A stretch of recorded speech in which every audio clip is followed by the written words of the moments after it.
I'd like to welcome our speakers for this session. We have Mansi Bansal from Rahee Mental Health. She's the co-founder of Rahee Mental Health, and I'd also like to welcome Dr. Shamim, who is a licensed and trained mental health practitioner. So the floor is yours, Dr. Shamim and Mansi. Let's deconstruct the stigma formation. Usually we know more than 10% people in the normal circumstances, they get mental health problems or mental illnesses, but we know that these are not ordinary times. These are extraordinary times on the backdrop of the pandemic. This proportion or ratio or percentage must have increased manyfold. We don't have the data. All of us are impacted. We in somewhat, somebody has mild problem, somebody has more serious problem, but most of us get impacted. Stigma usually operate at three levels: knowledge level, attitude level, and at behavior level. We know the knowledge. We still in the 21st century, we lack knowledge about the mental health problems, and particularly we are still focusing on the so-called medical model. Everything we want to look into from the medical perspective. Okay, that if you have mental health problem, here is the pill, here is the injection, here is the hospital, and we understand that there are many psychological problems or many mental health problems don't have any organic background, and people have not focused to other models like psychological model or sociological model, a complex model, where all these components, your biology, your psychology, your sociology, because we are not operating, we are not only organic being, we are social being, we have our own psychology. All these multiple factors cause mental health, produce a mental health problem. Someone in anywhere the problems may be, at the society level, at your personal level, or even your biology level, or all of them get impacted, producing a mental illness problem. But the focus remains only in one model. So we are not addressing the complete picture. We also know that in 21st century, people is still practicing exorcism. If somebody has a mental health problem, okay, take him to there might be some ghost taking control of the mind of the person. That's why his behavior becoming irrational, unexplainable, uncomfortable, undesirable, whatever you can is still, that is your knowledge level. Is still we don't train our doctors. Do we train our doctors to the basic doctor? I'm not talking about people going to becoming psychiatrists or other mental health professionals. They are trained, but we produce a simple MBBS. We don't give them the inputs, and we have not been able to integrate this mental health services at our primary health center. If suppose you have anxiety, okay, mild psychological problems, if you go to any mental health clinic, do you have anybody to address those problems, a counselor? Or we don't have. So this is another problem, right? So we have not been able, in 21st century, we have not been able to make mental health as a comprehensive, as a part of the comprehensive health services available to the people. So where people should go? So the knowledge level lacks a lot of things. Another thing is attitude formation, prejudice against people with mental health problems. Society, we know how they have been treated, what has been the history. They have been maltreated in the past. They allowed to die, killed, made laughing stock, fun of them, make fun of them. So all these things, people have been the reaction of the. Many people get okay after they go to the hospital, they get treatment, and when they come back to the society, again they have to go to the mental hospital. Because the attitude of the people where the person is living is despicable. We don't tolerate them. So that is another. Now, when the prejudice formation happens, it leads to major discrimination. So the knowledge component, lack of knowledge, the bad attitudes of the society, and that leads to discrimination, and discrimination leads to shaming, blaming, and it goes on, and that increases the suffering of the people with mental health problems. So that's how it starts. So this is how things get formed. Another thing, how you can address, if you, so that see, look at, when we are addressing the problem, all these the strategies has to deal all these three components: at knowledge level, at society level, and at personal level, the discrimination part. So how can you increase the knowledge of the people, of the society? It's only through campaign, bringing good legislations, training more health workers. So it's a very comprehensive. We have archaic laws. You go to even most advanced countries, very 40 years, 50 years old laws. They don't deal very archaic laws. So they have not been able to keep pace with the modern development, scientific development. So that is one thing. And another thing, integration of mental health services into your primary health centers. Absolutely. Another, hello, should I Yes. should I continue, or anybody wants to interject? Welcome. Not interject in particular. I'd just like to invite Mansi, our other speaker. So, Dr. Shamim spoke about the lack of knowledge and prejudice and the lack of development that lead to the stigmatization of mental health. So, Mansi, would you like to add to those points? Yes, sure. Shamim covered all the points very well, and I'd like to add a few more. So I understand how clueless a person can be when they're seeking help. They on a knowledge level, they are not aware of whom to seek help from and where to go when they need help.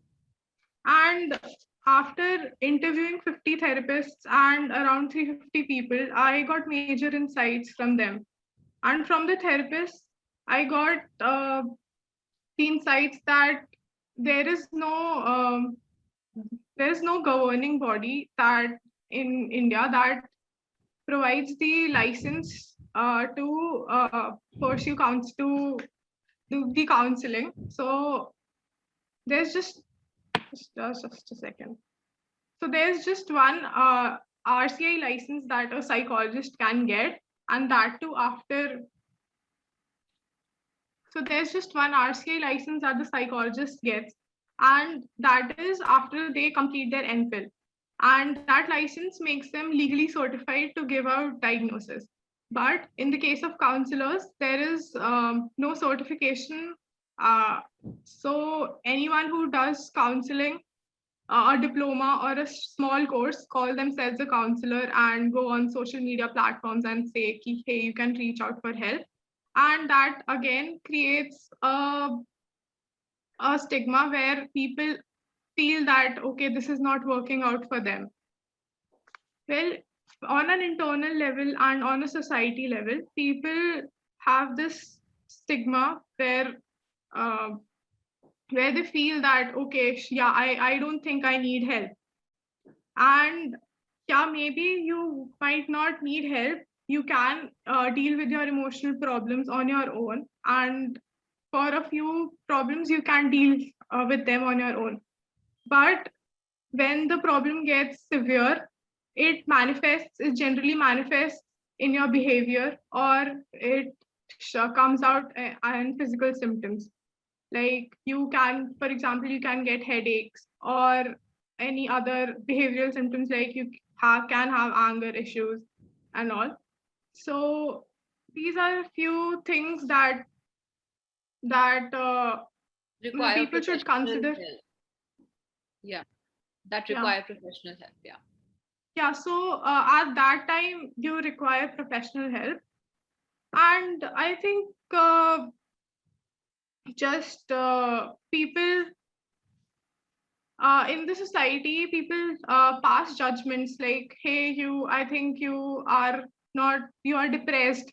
I think you have bipolar. I think you have ADHD, you have OCD, and using these terms in common in common conversations should not be promoted, as one can self-diagnose themselves, which worsens their situation and which in case creates more stigma.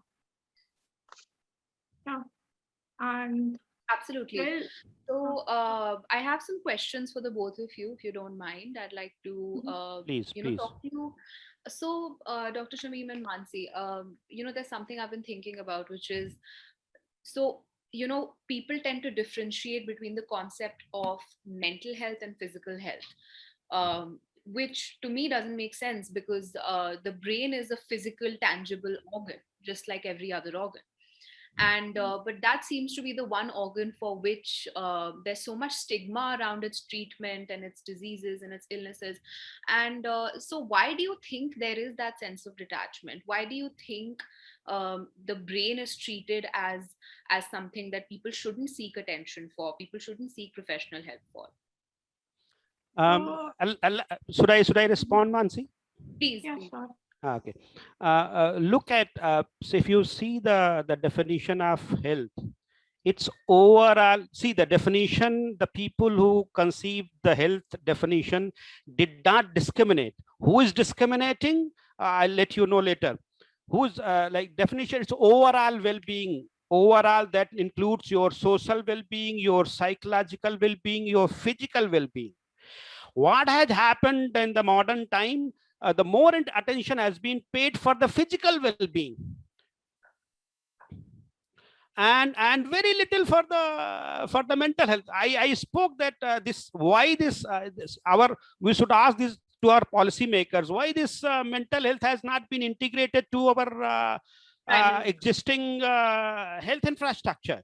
And that is a problem, that is a legal problem, and at the legal level, at the policy level. So these are the bigger issues need to be addressed, but somehow because of this pandemic, this mental health issue has come up, and many people have suffered. So maybe now there is a change in the policymakers mind, or people who take decision, Yes, they can yes. rethink.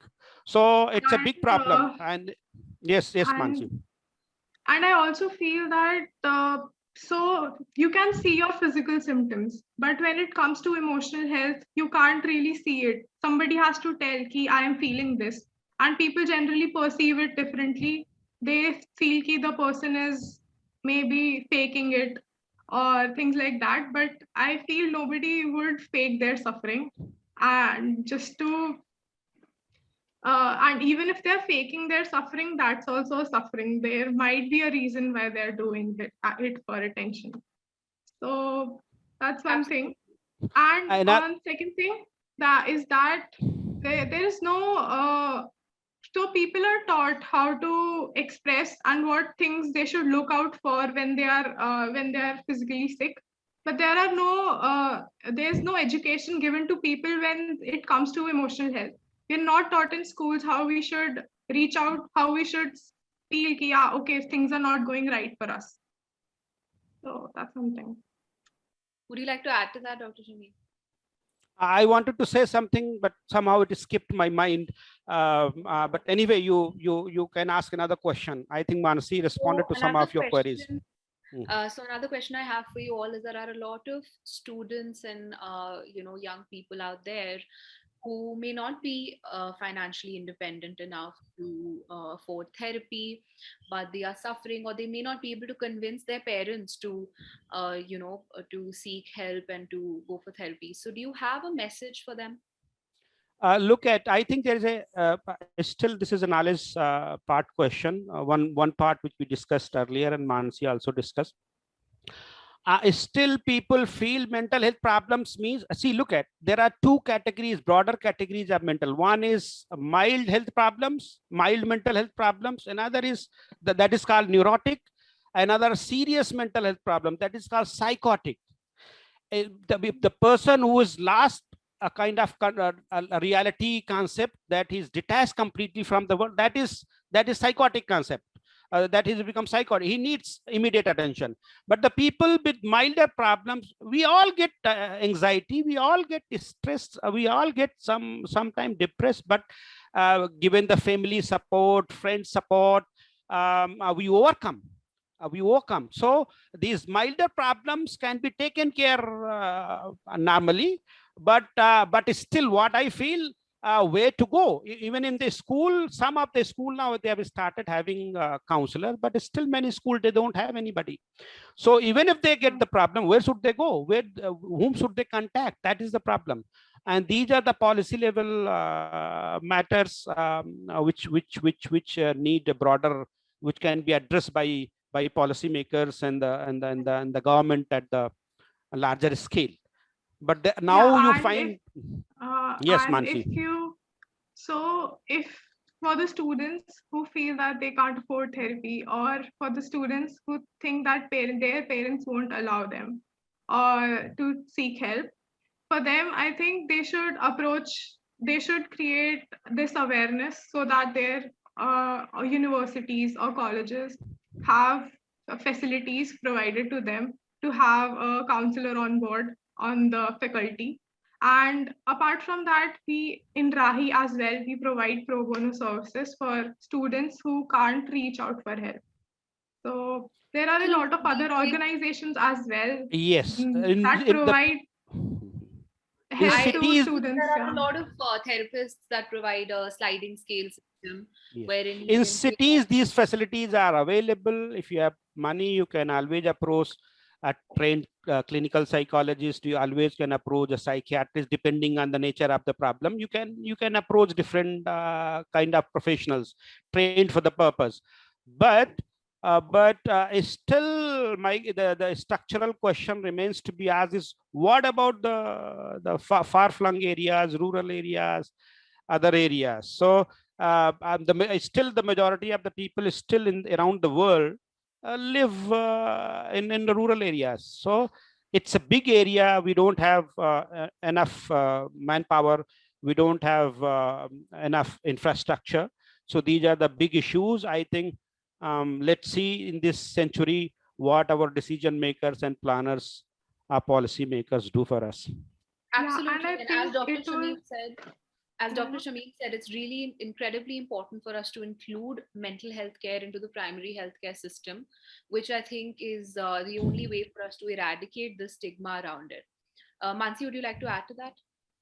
Yes, and I think the change will start with you and everyone in this conference. If you raise your voices that yes, we need a therapist or in our organization, we need somebody that we can reach out to for help, that should be made available in your organization. I think that would reduce the problems a lot, so that you have a therapeutic space provided in your college, in your schools as well. Absolutely. Dr. Shamim, would you like to add? Yes, I think I added now. See, look at now it's easily available. All those screening tests are available. You can train existing nurses, doctors for very minimum training required, and you can prepare your doctors to at least screen for these mental health issues, and they can take corrective steps at the primary level itself, rather allowing person to become serious, right? To acquire from neurotic, he turns out to be a psychotic, and then it turns out to be psychotic, another problem. And the problem for the psychotic, another is only community-based rehabilitation is the solution.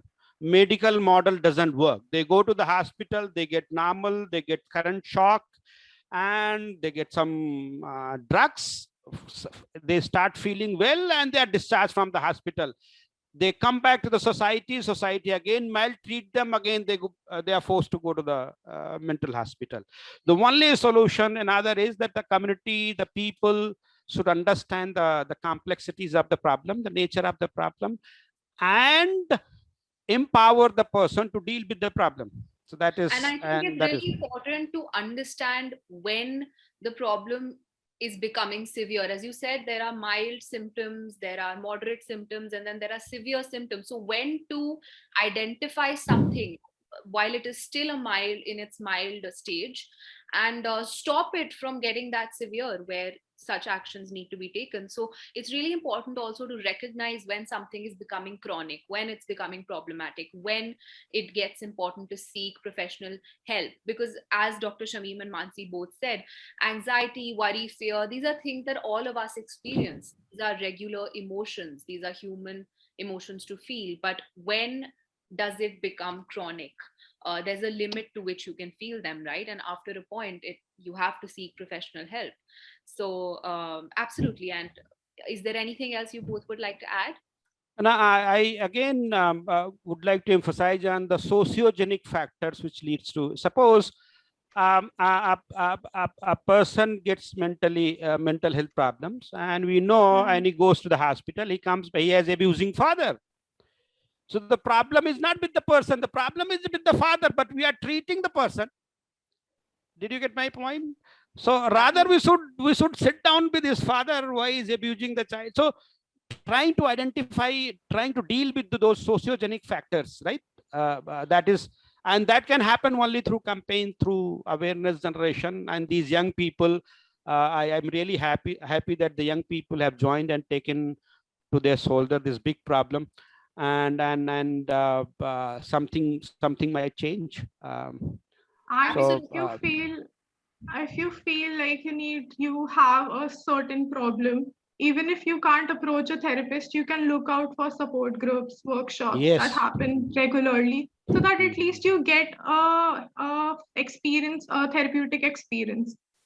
And you can the support groups are generally facilitated by a therapist, so you would get to know more about your problem and your how to deal with it in that workshop as well. Absolutely. I think something that always helps, and I have OCD, so something that's helped me a lot is talking to people who also suffer from the same mental illness, knowing that I'm not alone. Groups. As you said, support Yes. groups help a lot. And I think support groups, and as you said, they're facilitated by therapists. So that is And sorry, Saina, to cut you short. Another concept is coming: the people who have overcome the problem. First thing, the Yeah. labeling is an issue. I think we should done away with the labeling. Labeling do more harm than the good, because suppose I have anxiety disorder. After some time, I become okay, but people still treat me that no, still I have that problem. Yeah, So they so do that that. is one problem. We have some People make it positive. their identity. it Yes. People becomes a make it their cardinal trait.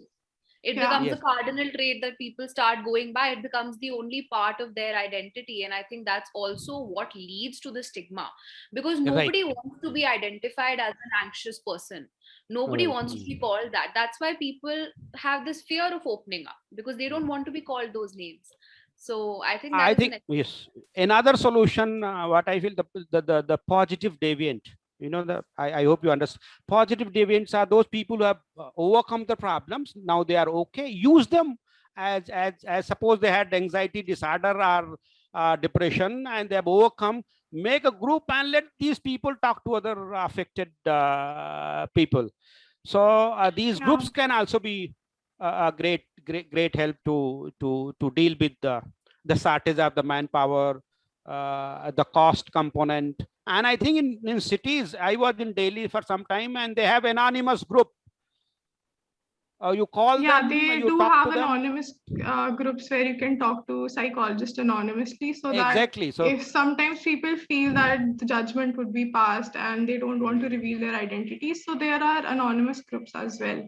And what also happens here is that sometimes, even if you overcome your problem, you might see other people suffering, or other ones dealing with some other problem.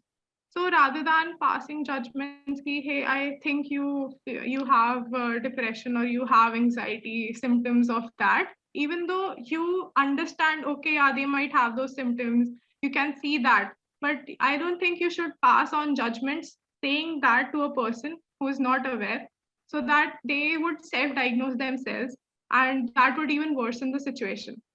Rather, what you can do in that place is, hey, I think if you ever need help or you want to reach out to a professional, here's the contact a professional only and not a friend. And I think So that's another what. thing that needs to be, this is something that needs to be taught in schools.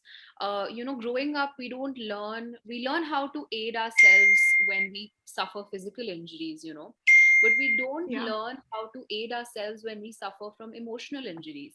And that's something that needs to be taught in schools, how to spot a mental illness when it's still in its initial stages, how to seek help, how to aid yourself. My favorite psychologist, Dr. Guy Winch, Guidance. he's written a book about the science of emotional health and emotional first aid. Just like we treat ourselves for a physical wound, how to aid ourselves when we suffer an emotional wound or injury. So I think this is Yes. something that needs to be taught in schools. This needs to become a very normal thing that parents teach their children, because nobody teaches you how to deal with big feelings, Very true. how That's to Yeah, exactly. So in my school, I remember I had workshops where they taught us, I had that written in the books where they taught us how you should apply a band-aid, how you should do the first aid. They made us make a first aid kit in schools. But when I like now I look back and I realize that nobody ever taught me how should I deal with my emotions. And I think In we fact, I should feel like add that we in our validate other curriculum. people. Absolutely. And I found my teachers in school invalidating my feelings, telling me that because I'm younger than them, maybe my problems don't qualify as problems. I think that's another thing we need to do away with, is invalidating people's feelings, or telling them that just because you've been through something that you think is worse, their problems are not problems, because everyone feels differently. Problems Yes. are not big or small. That's my personal way of looking at it. So I think, um, as you said, yes, Dr. Shamim. I think the WHO has started some pilot project. It's called Mhm. School Health Promoting Models. So this models has been implemented in many places in the world. I think it's true for India also in many schools, and now they are advocating for the replication, scaling up this program, where they deal with the bullying, they deal with the corporal punishment, they deal with the humiliation, all those components which might lead to psychological problems. And I was working with one of such project where they had a box in the school, and all the students were told, anybody who has any problem with the teacher, with the student, with the family, if anything wrong happening, just put a slip anonymous in the box, and we used to go and take out those slips, and then try to address, if it is related to the teacher, speak to the teacher, and the student if it related to student. So that's how we used to address. So now these issues are being addressed, but they are not good enough to address. It's a bigger problem. It's a much large, much huge, millions people affected, but we are still addressing very fewer people. Yes. Absolutely. Okay, please go ahead, Saina. Sorry to interrupt you. Dr. Shamim and Mansi, I'd like to ask you both, as mental health professionals, what is something, apart from whatever we've just spoken about, what is that one thing that you've seen or you've experienced, about the stigma around mental health, that you really want people to know or understand? Mansi, you will go first, or I Yeah, should go first? I think I'll take this. And Okay. so the main problem that I saw that was people feel they don't need help. And even if people feel that they need help and they don't put an effort to reach out to therapists, and they don't have the resources to reach out to them, and again they self-diagnose themselves, which they go out to websites and think, okay, I'll just take up a random quiz to find out what problem I'm dealing with and go take medications for it or do some activities for it rather than going to a professional. Yeah, Just to, absolutely. I think it's okay. really important to seek reliable resources when it comes to mental health. I think, like today, we have a panel of mental health professionals. So this is a safe space for someone to, clear their doubts or ask questions. But the internet does not always tell you the truth. So I think Yeah. that's a great point, Mansi. Yes, Dr. Shamim, please go ahead. Now, I also wanted to talk to about the barriers to seek treatment or health services. There are hundreds of barriers, and it differs from culture to the culture, culture to culture.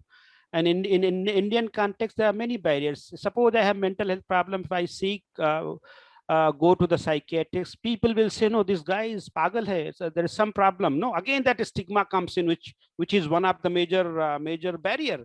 So money is another barrier.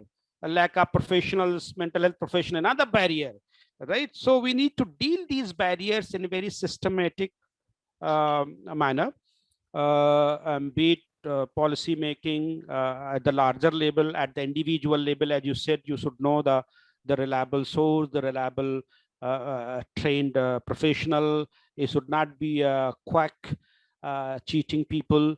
So there are many barriers. This is very complex issue, but we need to begin from somewhere, We one by need to one by one. begin with Uh, validating emotions. I'm so sorry to cut you out, Mansi. We're running short of Mhm. time, and there are a few questions that we have in the chat that I'd like to address.